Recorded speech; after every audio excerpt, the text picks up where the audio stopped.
ఇప్పుడు మన వాళ్ళు ఉన్నారు కొంతమంది, ఆరాధన చేయండి, అదిగో అదిగో శక్తి, ఇదిగో శక్తి అంటుంటే మనవాళ్ళు ఏంటో. ఇంకో కొంతమంది అయితే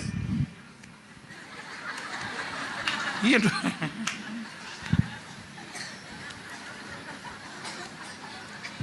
మాకు ఇక్కడ పాట పాడి సంతోషించి ఆనందించి గంతులేసి దేవుని శక్తి, దేవుని బలం, అదుగో దేవుని పరాక్రమం, అదుగో దేవుని ఆత్మ అట్లా అంటుంటే మనవాళ్ళు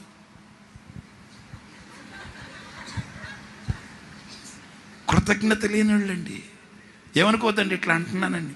లేకపోతే ఈ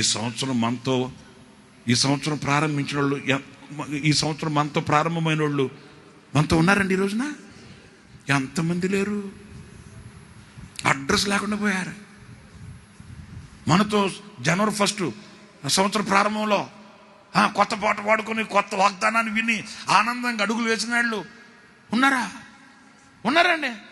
వాళ్ళతో పోల్చుకుంటే మనం ఏమైనా బలవంతులమా? మరి ఈ సంవత్సరం అంతా దేవుడు కాపాడి రక్షించి పోషించి కాలుకి దెబ్బ తగలకుండా, కంటికి దుమ్ము తగలకుండా, కన్ను పాప వలె కాపాడి రక్షించి ఆరోగ్యం ఇచ్చి క్షేమం ఇచ్చి దీవించి ఈ సంవత్సరాంతంలోకి మనం తీసుకుని వచ్చాడండి దేవుడు. కొంచెం కృతజ్ఞత ఉందండి.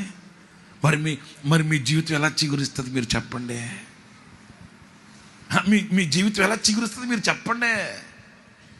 ఒక్కసారి ఫ్లాష్ బ్యాక్ వెనక్కి వెళితే అయ్యో బాబోయ్ గుండె నీరైపోద్దండి.